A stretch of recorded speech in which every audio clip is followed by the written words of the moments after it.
Buenas tardes. Hoy, jueves 18 de julio del 2024, 14:36 horas, el Juzgado Supremo de Investigación Preparatoria, a cargo del juez Checla Soria, llevará a cabo la audiencia de requerimiento de acumulación solicitada por la Segunda Fiscalía Suprema en el proceso seguido contra doña María del Pilar Cordero Jontay por la presunta comisión de delito de concusión en agravio del Estado. Expediente 12-2024-11. Esta audiencia además está siendo registrada en audio y video. Vamos a acreditar a los asistentes. Señor fiscal. Buenas tardes, señor juez supremo. Buenas tardes a las partes procesales y a sus señores abogados y al personal jurisdiccional. Alcides Mario Chinchay Castillo, fiscal supremo provisional y transitorio, concurre a esta audiencia por parte de la Segunda Fiscalía Suprema transitoria especializada en delitos cometidos por funcionarios públicos. Señalo como domicilio procesal la casilla 106.255 de SINOE. Quien habla se encuentra colegiado en esta ciudad con el número 18.884 y me encuentro hábil para ejercer la profesión. Gracias, doctor. Por la defensa de la señora Cordero.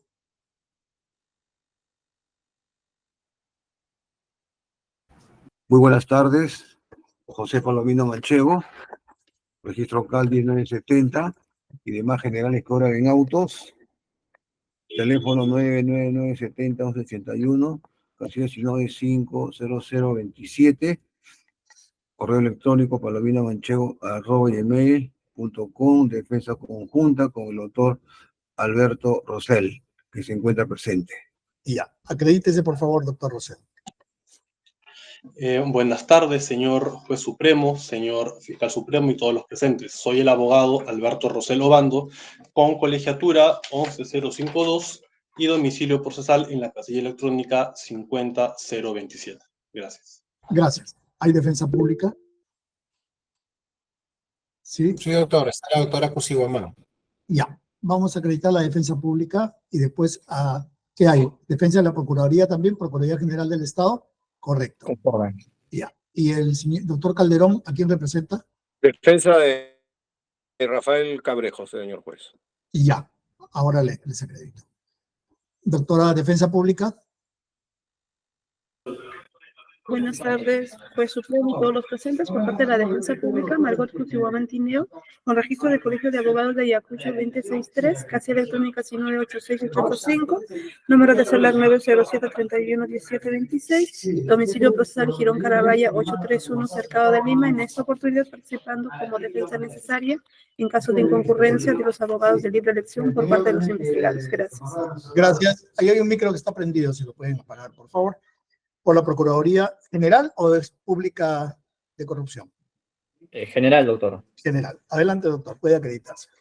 Muy buenas tardes, señor juez supremo, señor fiscal y colegas todos presentes. Por parte de la Procuraduría General del Estado, el abogado representante, el Luis Eduardo Santiago Martínez, con registro de Colegio de Abogados 50103, con celular 9922-39-112, casilla SINOE 1191-88, correo electrónico notificación-judicial@pge.gov.p. Domicilio real procesal, calle Germán Schreiber. Muchas gracias. Gracias. Me dice el doctor Calderón, ¿defensa de quién es? Sí, buenas tardes, señor juez supremo. Buenas tardes a todos los presentes. Luis José Calderón Vargas, abogado de Rafael Cabrejos Vela, con colegiatura por el Colegio de Abogados de Arequipa 3162. Domicilio procesal en la avenida Arenales 1542, oficina 702, y domicilio electrónico en la casilla del SINOE 12513. Gracias. ¿Su patrocinado también está involucrado en este caso, doctor? Tiene que ver con la acumulación. Están en uno de los casos que se pretende acumular, está como denunciado por el delito de cohecho. Ya, perfecto. A ver, vamos a organizarnos. Este es un requerimiento que ha solicitado la Fiscalía. Voy a dar el uso de la palabra al señor fiscal, al doctor Chinchay, para que nos explique el porqué de esta acumulación y luego el uso de la palabra a las defensas, a la Procuraduría y a las defensas. ¿De acuerdo? Al punto concreto, por favor.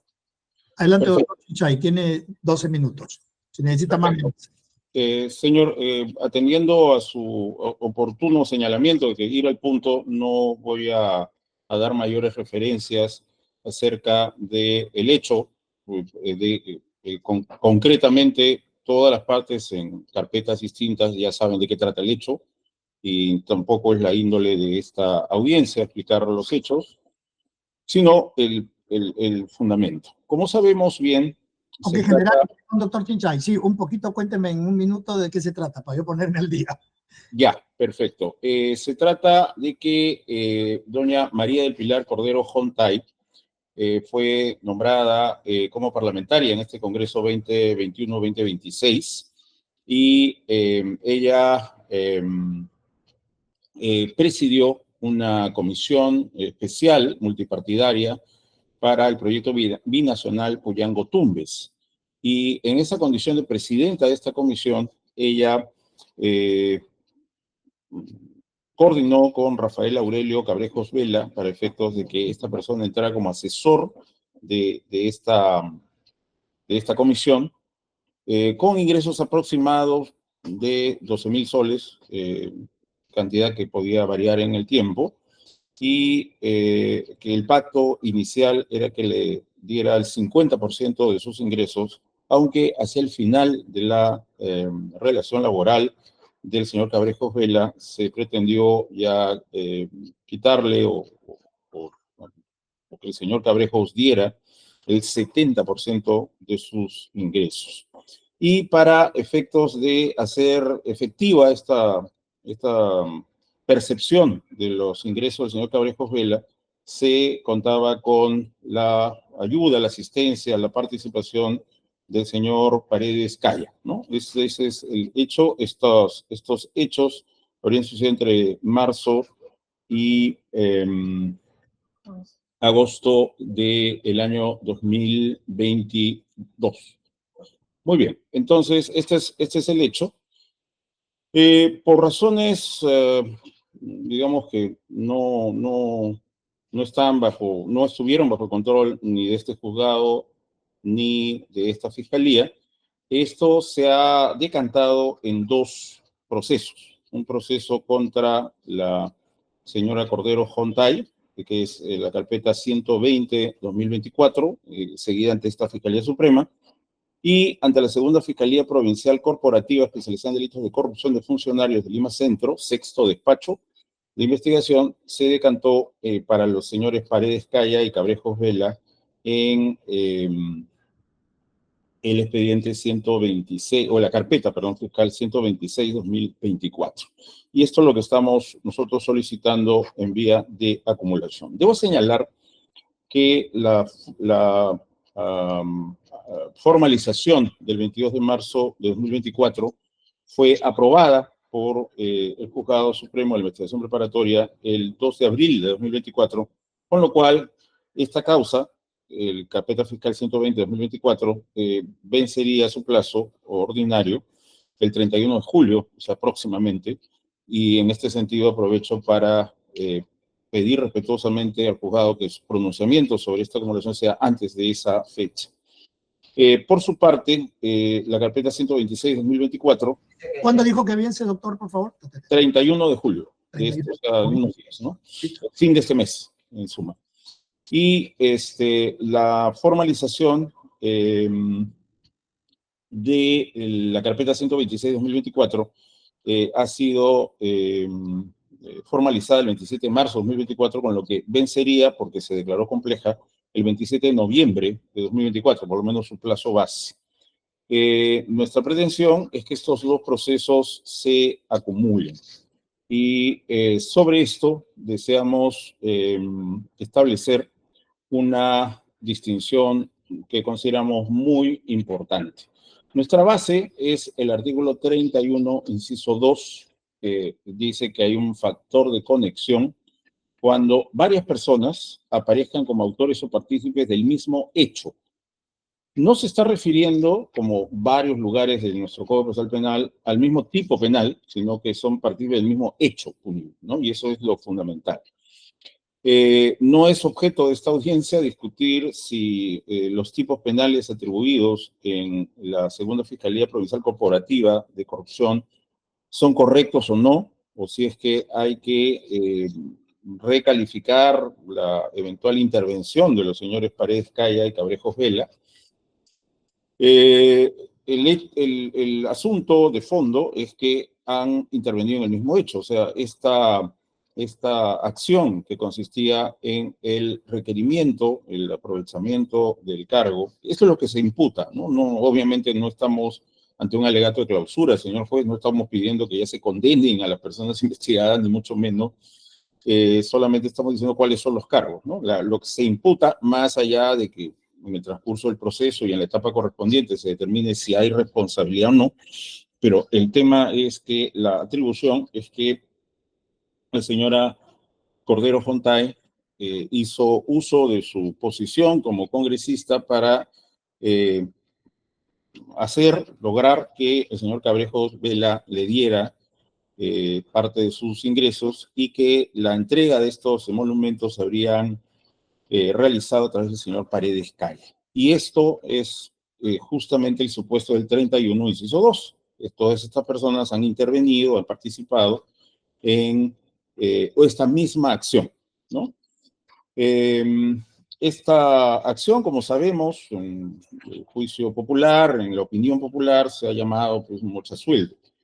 Bueno, si permítame por favor, solo me envío ilustrativa de usar esta expresión popular, este acto de mochar el sueldo se habría realizado entre las tres personas. Es una sola acción de mermar o quitar o percibir o recibir esta parte importante de los emolumentos del señor Cabrejos Vela se habría realizado entre las tres personas. Entonces, cabe el 31, inciso 2, perfectamente, y sobre ello debemos decir que tenemos sobre el tema de la acumulación, en el artículo 47, que justamente este inciso, el 2, señala el código que hay una acumulación obligatoria.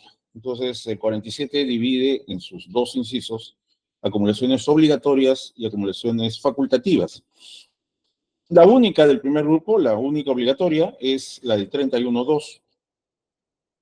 Y quisiéramos señalar que el 47.2 dice que todas las demás son facultativas.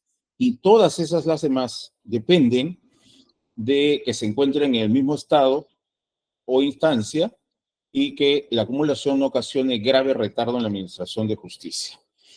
Entonces, se entiende por qué esa precisión de la facultativa tiene que tener esta precisión, ¿no? De que acumular no retrase alguno de los procesos o ambos procesos y que se encuentren aproximadamente en el mismo estadio.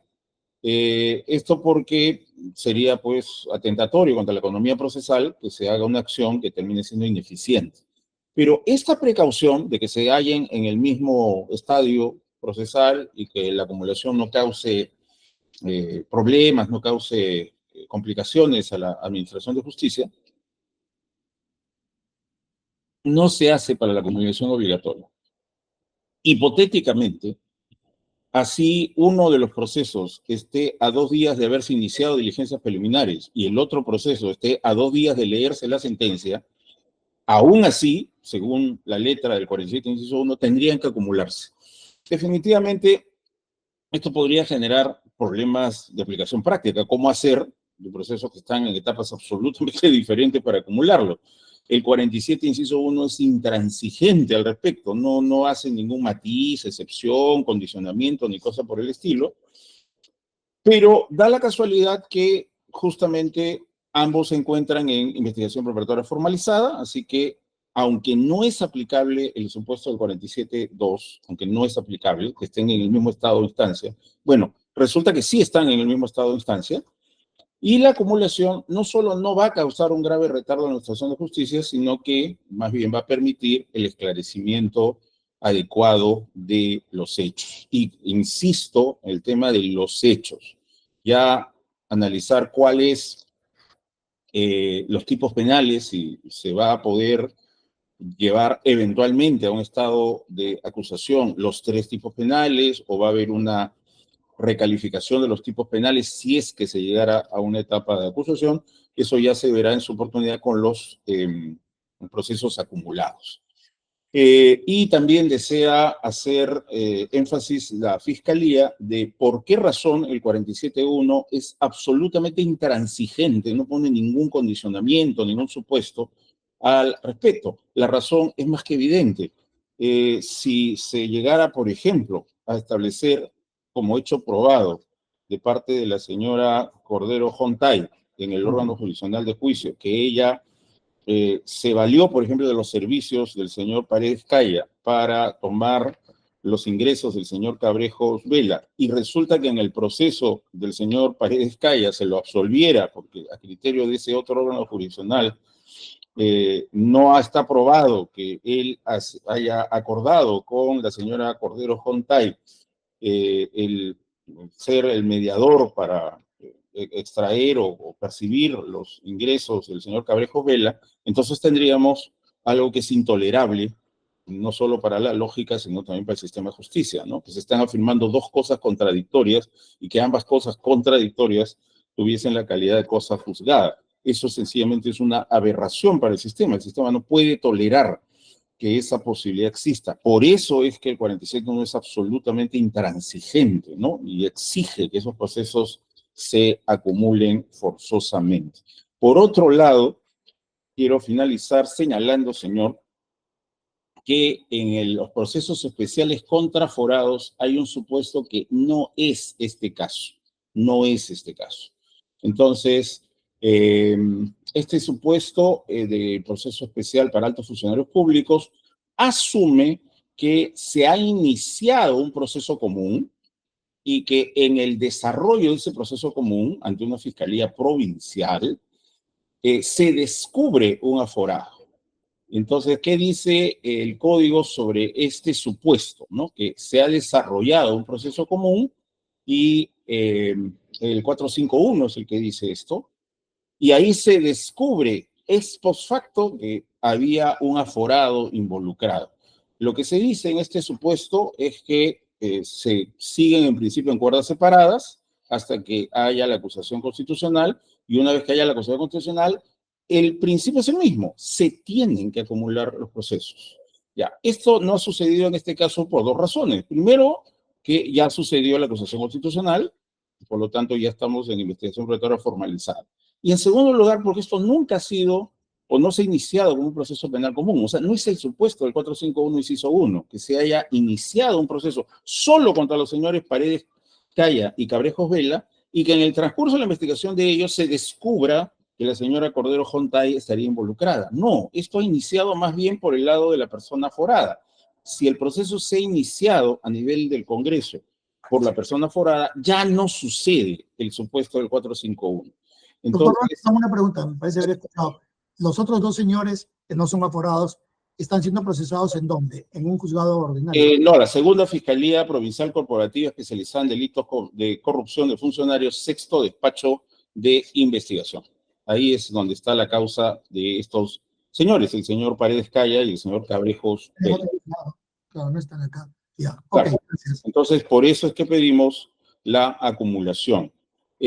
Por supuesto, ya en su estadio correspondiente, esperamos que vuestro juzgado conceda esta medida y la conceda antes del 31 de julio. Obviamente, ya pensamos unificar los plazos procesales conforme la carpeta 126-2024. Sería un caso complejo. Si con 2 es complejo, bueno, con 3 con mucha mayor razón sería complejo. Y no habría una afectación a la economía procesal porque no se estarían gastando recursos de 2 carpetas fiscales y recursos de 2 expedientes judiciales para dilucidar esta causa. Solamente todo eso se llevaría en una sola carpeta fiscal y bajo un solo expediente judicial, y por lo tanto más bien favorece la economía procesal. Es por estos fundamentos es que solicitamos que se proceda y se conceda la acumulación solicitada. Gracias. Doctor Palomino, tiene el uso de la palabra por el mismo tiempo, 12 minutos. O 13 que ha usado el señor fiscal. Buenas tardes. Somos defensa conjunta. El doctor Rosell es el que tiene el uso de la voz, si lo permite, señor juez. El doctor Rosell va a hacer el uso de la palabra. Ya. Adelante, doctor Rosell, tiene 13 minutos. Muchas gracias, señor magistrado. Primero quiero discrepar respetuosamente con el señor fiscal cuando señala que mismo delito no es igual que mismo hecho punible. Hay una diferencia entre mismo hecho punible y mismo suceso fáctico. Son dos temas diferentes. Para los efectos de este artículo, habría que equiparar mismo hecho punible con mismo delito. Así lo señalan además algunos manuales de procesal penal, como el profesor San Martín Castro, Tomás Gálvez, entre otros. Doctor, voy a ser bastante concreto, trataré de ser bastante concreto, ya que esta audiencia no es tan sencilla como aparentemente pueda ser. No, el Ministerio Público fundamenta su requerimiento en base a lo que el doctor San Martín Castro denomina como conexidad subjetiva por codelincuencia. Por ello es que debemos partir de cuál es la imputación que realiza el Ministerio Público hacia mi patrocinado. Evidentemente, doctor, no estamos en una audiencia de excepción de improcedencia de acción, motivo por el cual no voy a mencionar ni desarrollar los elementos constitutivos de este delito, del delito de concusión, que en buena cuenta es el delito que se le atribuye a mi defendida, pero sí es necesario poner en relieve, señor magistrado, cuál es la naturaleza jurídica del delito de concusión. La concusión, señor juez supremo, es un delito de medios determinados. Es decir, el agente necesita de un instrumento comisivo para poder realizar una determinada conducta, a diferencia de los denominados delitos resultativos o de medios alternativos que no requieren dicho instrumento comisivo. La conclusión, señor magistrado, precisa de la valía del cargo, entendida como la presión que ejerce el agente hacia terceras personas, en este caso, supuestamente hacia sus trabajadores, para obtener algún beneficio patrimonial. No hay otra forma de entender la valía del cargo, señor magistrado. Y ello dado a que debemos tener en cuenta cuál es el grupo categorial al cual pertenece este delito. Tanto nuestro Código Penal como la doctrina aceptan que el grupo categorial de concusión contiene o implica una serie de otros delitos, dentro de los cuales se encuentra evidentemente el delito de concusión propiamente dicho. La característica de estos delitos es el ejercicio de una presión por parte del agente.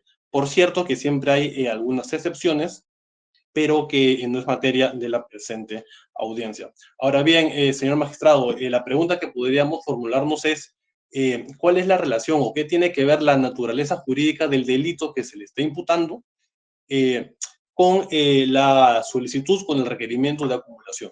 Y la respuesta, doctor, incide en el ámbito de las personas que pueden realizar el delito de concusión. No es mi intención, doctor, realizar defensas de terceros, pero debemos decir que no todas las personas pueden realizar el delito de concusión, ni a título de autor, ni a título de cooperador necesario. El profesor Miguel Díaz y García Conlleo, quien es uno de los mejores exponentes del derecho penal material de habla hispana, señala que los delitos de propia mano cada vez más se están perdiendo asidero, debido a algunas complicaciones, algunas dificultades que puede tener esta clasificación de delitos.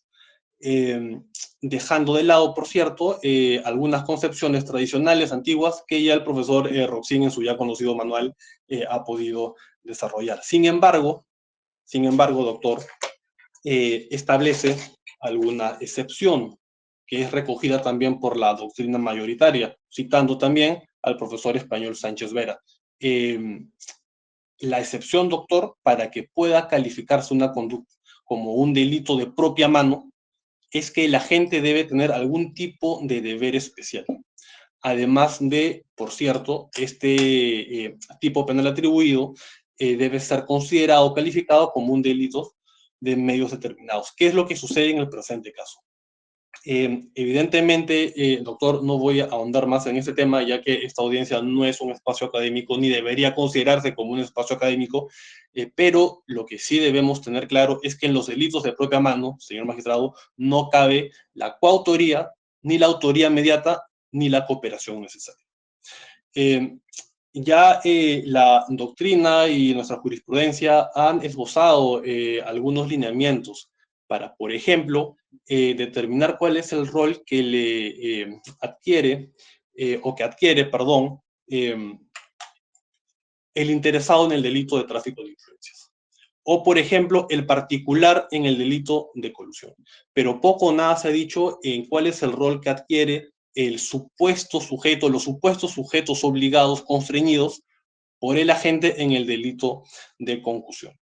Se suele decir, señor magistrado, que cuando un funcionario público utiliza a algunas terceras personas para poder realizar ciertas conductas, estas terceras personas adquieren la nomenclatura de instrumento doloso no cualificado. Ello es un tema que tuvo que ser desarrollado a nuestra consideración por el Ministerio Público, dado que este concepto, doctor, bastante interesante y desarrollado también por la doctrina, adquiere ciertas variaciones. Por ejemplo, el instrumento doloso cualificado utilizado por un sujeto no cualificado y lo que ocurre o lo que puede ocurrir en la presente causa, un instrumento doloso sin intención. Y ello es lo que ocurre, doctor. El instrumento doloso sin intención, como bien es de conocimiento en la doctrina, opera para aquellos delitos que tienen un elemento subjetivo del tipo. Y el sujeto que realiza esta conducta bajo constreñimiento o amenaza no responde penalmente. Supuestamente, mi patrocinada habría realizado este delito. Y el delito de concusión tiene un elemento subjetivo del tipo, el lucro o beneficio patrimonial.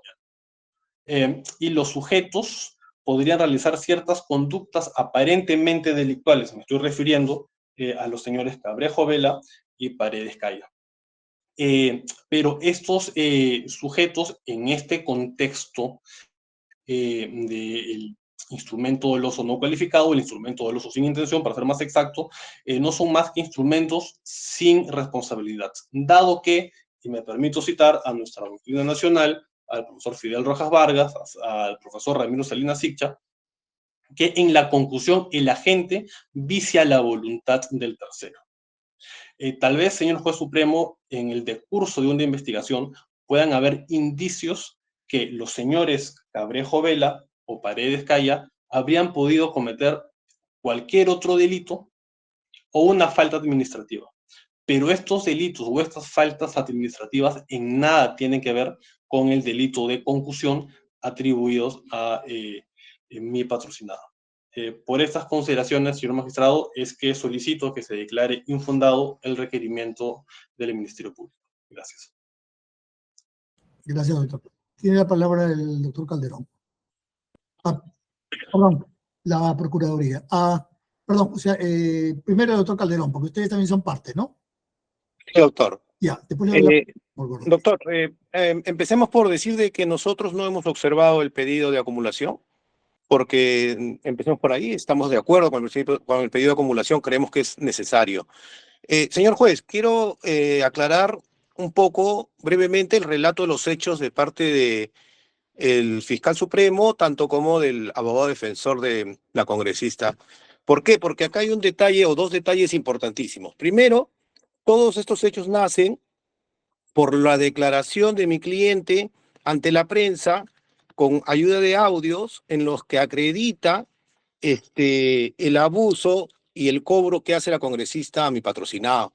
Y no solamente es el cobro de un porcentaje de su remuneración, además es el cobro de la totalidad de los bonos y de los viáticos, de los cuales sí es un dinero del Estado y que obviamente califica como concusión. Yo entiendo que por ahí va la fiscalía. Entonces, ese detalle de los hechos es muy importante, señor juez supremo, que lo tenga en cuenta, porque resulta que mi cliente ahora resulta denunciado por cohecho, porque habría se habría puesto de acuerdo con la congresista para la contratación, cosa que veremos en la investigación y se defenderá. Pero la otra cosa preocupante que nos parece indispensable que se une en un solo proceso, que sea visto por su despacho, es que de las formalizaciones nosotros notamos la existencia de un colaborador eficaz, que no sabemos qué ha colaborado porque no es mi cliente, cuando mi cliente ha aportado absolutamente todos los datos de este proceso. Mi cliente enfrentándose a todos los peligros y todas las desavenencias que ha tenido, él es el que ha evidenciado este delito, ¿no? Por supuesto que él sabía desde el inicio que podía ser investigado por cohecho. Ahora, como bien dice el fiscal supremo, esto en la investigación se podrá recalificar, se podrá ver en caso se llegue a una acusación. Sin embargo, consideramos que es muy importante que sea solo su despacho el que acumule ambas carpetas para que no haya dos procesos en los cuales no todas las partes van a estar presentes y finalmente se pueda decidir algo que no tenga una coherencia o una decisión coherente de parte del Poder Judicial o del Ministerio Público. Por lo que nosotros consideramos que es indispensable la acumulación de ambas carpetas y de ambos procesos en el despacho de usted, que es quien corresponde ver por la calidad de congresista de la denunciada. Eso es cuanto quería aclarar, señor juez. Gracias. Doctor Santiago, tiene el uso de la palabra. Sí, señor magistrado. Por parte de la Procuraduría General del Estado, dar cuenta que en la formalización de la investigación preparatoria de fecha 22 de marzo, en la página 4, quiero resaltar el párrafo que señala: es así que el abuso de cargo por parte de la investigada Cordero Jontay se habría materializado. Había combinado al señor Cabrejos Vela para entregar al 75% de su remuneración mensual, logrando que comprometiera a entregar el 50% de sus saberes a favor de la aludida investigada, por lo que se habría realizado por intermedio de Alexander Paredes Calla, técnico del área del Congreso de la República. Señor magistrado, acá podemos ver a los servidores públicos Cordero Jontay, Cabrejos Vela y Alexander Paredes Calla. Efectivamente, existe y aplicaría el artículo 382 de conclusión: el funcionario o servidor público que, abusando de su cargo, obliga o induce a una persona a dar o prometer indebidamente para sí o para otros. La Fiscalía Suprema sustenta, señor magistrado, su requerimiento en base al artículo 31, al cual esta Procuraduría General está de acuerdo, pues existe conexión de procesos en este caso concreto, pues cuando varias personas aparezcan como autores o partícipes del mismo hecho, sí se puede acumular, señor magistrado, la competencia por conexión. También, en el presente caso concreto, favorece el principio de economía procesal, porque existe ahorro de tiempo, de gasto y esfuerzo. Asimismo, también favorece en el presente caso concreto la acumulación por el principio de celeridad. Señor magistrado, en el expediente 12-2024, en esta sesión de audiencia, encuentra en la etapa de investigación preparatoria, y también el expediente 512-2024 que el fiscal supremo solicita, también se encuentra en la etapa de investigación preparatoria, es decir, si es factible la solicitud de acumulación de los procesos judiciales, señor magistrado. Y para finalizar, también uno de los colegas en esta sesión también está de acuerdo con la acumulación, como ya lo señaló el doctor Luis. En tal sentido, solicitamos a su despacho el requerimiento de acumulación solicitado por el Ministerio Público. Muchas gracias.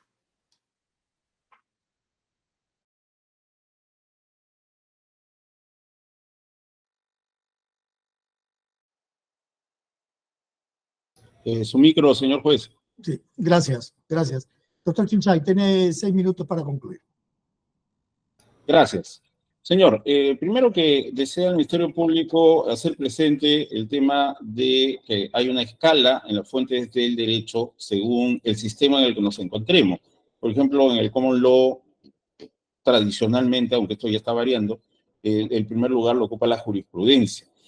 En nuestro sistema romano-germánico, el más alto escalafón en las fuentes del derecho es la ley. Tanto es así que hasta los principios están positivizados, ¿no? Nadie invoca un principio así porque le sale del corazón, sino que tiene que aludir, por ejemplo, a un tratado internacional de donde está consagrado una norma principio. Entonces, aquí es aplicable el principio de parsimonia que Guillermo de Ockham creó a finales del siglo XV, ¿no? No hay que multiplicar los seres por gusto, vanamente, gratuitamente, sin fundamento. Si tenemos una primera fuente que ya da solución cabal al tema, ya recurrir a otras explicaciones, en este caso la doctrina, y encima extranjera, no viene al caso. 25, segundo párrafo sobre el tema de la participación, ¿no? Que el cómplice siempre responde en referencia al hecho punible cometido por el autor, aunque los elementos especiales que fundamentan la penalidad del tipo legal no concurran en él. En esto, obviamente, estoy tomando en cuenta una hipótesis que tanto ha sido lanzada por el doctor Rosell como también de algún modo corroborada por el doctor Calderón, y es el tipo o es la consideración de que tal vez el señor Cabrejos Vela no tenga responsabilidad penal. Se le ha atribuido ese tema, pero justamente dilucidar si el señor Cabrejos Vela ha tenido una intervención dolosa y responsable o no la ha tenido, o si es que, en todo caso, podría concurrir no como autor de un delito, sino como cómplice de otro. Eso, primero que sí es un hecho atribuible según nuestro ordenamiento, un mandato del 25 último párrafo, ¿no? Ya modificado hace algunos años. Y por lo tanto, ponerse a especular, ¿no es cierto?, sobre florituras de escritores, no viene al caso. O sea, nuestra primera fuente dice que sí, es factible que el señor Cabrejos Vela pueda ser calificado de partícipe. No es que sea metafísicamente imposible, ni cosa por el estilo. La ley, primera fuente del derecho del sistema romano germánico, dice que sí puede atribuirse. Ahora, que sea o no responsable, como bien ha dicho su defensa, la defensa del señor Cabrejos Vela, ya eso se verá en el proceso unificado. Justamente ver si la intervención del señor Cabrejos tuvo dolo o no, o más bien ha intervenido con un vicio en su voluntad, algún tipo de presión, eso no se puede dilucidar si es que solo estamos analizando la intervención del señor Cabrejos sin analizar la intervención de la señora Cordero Jontay. La única manera de esclarecer eso es precisamente ver el tema en conjunto. De la misma manera, el señor Paredes Caya ha sido partícipe del tipo penal, que no está prohibido que sea partícipe por mandato de la ley prima sobre las especulaciones de un escritor al otro lado del Océano Atlántico. Creo que es absolutamente claro eso. Ha intervenido como partícipe, ha intervenido como autor de otro tipo penal, que no se diga que el hecho de que se trate de hechos no es lo mismo que evento fáctico, por favor. O sea, nadie va a decir, por ejemplo, en el tema de un cohecho, se trata de dos tipos penales, ¿no? El cohecho activo y el cohecho pasivo. Y bueno, bajo esta lógica que ha dicho el doctor Rosell, podríamos ver en un proceso al cohechante activo y en otro proceso al cohechante pasivo. Es obvio que a pesar de que constituyen dos tipos penales, se trata de una misma acción, ¿no es cierto? Sobornar y ser sobornado es una misma acción, aunque se califiquen con dos tipos penales distintos. Y creo que este ejemplo del cohecho, sería absurdo que activo y pasivo sean vistos en dos tipos penales, ya creo que evidencia pues, lo absurdo de esa pretensión. Entonces, hay una petición de principio, ¿no? En el tema de aludir a un vicio en la voluntad del señor Cabrejos. Por eso justamente es necesario que haya una unificación de los procesos. Entonces, siendo evidente que esa distinción entre evento fáctico y hecho punible es absurda por la evidencia del cohecho, a nadie se le va a ocurrir que eso se tiene que ver en procesos separados, y ahí con eso creo que ya zanjamos la cuestión. Es evidente y claro que ya pues es inútil y absurdo postular ese contrasentido, ¿no? Los dos cohechantes, cada uno en un proceso distinto.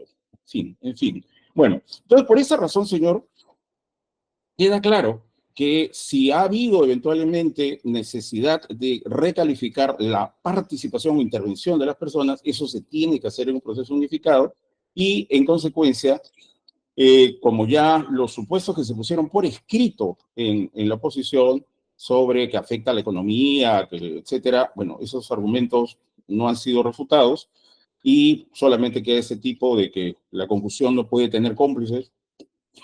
porque lo dice un autor al otro lado del océano, cuando la ley es más clara. Bueno, por esas razones, señor, ratificamos nuestro pedido de que se proceda con la acumulación.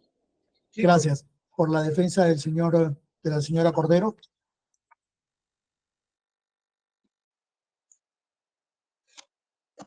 Sí, señor magistrado. Gracias. De manera bastante breve, señor magistrado. Bueno, empezando por el ejemplo que ha puesto el señor fiscal supremo. Seguramente también puede ocurrir con lo relativo al delito de tráfico de influencias. Si estamos ante un delito de encuentro, de participación necesaria, evidentemente, el mismo hecho puede, pues, incluir a dos o más personas. Sin embargo, doctor, no es tan cierto que la doctrina no nos ayuda a solucionar algunos aspectos. Recordemos, doctores, que nuestra jurisprudencia ya ha recogido diferentes tipos de coautoría. Obviamente no estamos en una audiencia para poder desarrollar ello, pero es nuestra jurisprudencia, nuestra Corte Suprema, la que ha desarrollado tipos de coautoría. Y estos tipos de coautoría, señor magistrado, vienen no solamente del ya conocido manual de Klaus Roxin, sino que además quien desarrolla estos tipos de coautoría es el profesor Miguel Díaz y García Conyedo. Esto es, no podemos entender cómo funciona una participación o una autoría o coautoría si es que antes no entendemos cuál es el origen de estas instituciones. Ahora, con relación al mismo delito o hecho fáctico, evidentemente solamente quiero citar o mencionar a los profesores, ¿no? Tomás Galvez Villegas, Hamilton Castro, en su ya conocido manual procesal, en la página 173, y al profesor Seda San Martín Castro, en su ya conocido manual también de procesal penal, en la página 161, quien señala lo mencionado por esta defensa técnica. Luego, doctor, me voy a remitir a los argumentos ya mencionados, ya vertidos en mi primera intervención. Gracias. Gracias. Doctor Calderón, para concluir. Sí, doctor, bueno, ratificándome en lo ya dicho y adicionalmente informarle, señor juez supremo, de que la congresista ha sido suspendida por el Congreso hasta que dure las investigaciones. Entonces, obviamente, el interés es de que no se acumule para que, conforme lo ha evidenciado el fiscal supremo, se vence el plazo y entonces, en esa idea, acabar rápidamente su proceso. Entonces, por donde lo veamos, señor juez, para hacer una justicia real para mi cliente que está afectado ahora como investigado, y pienso en general para todos los procesados, esto debería acumularse en su despacho para poder tener una correcta administración de justicia. Gracias. Gracias. Doctor Santiago, para concluir.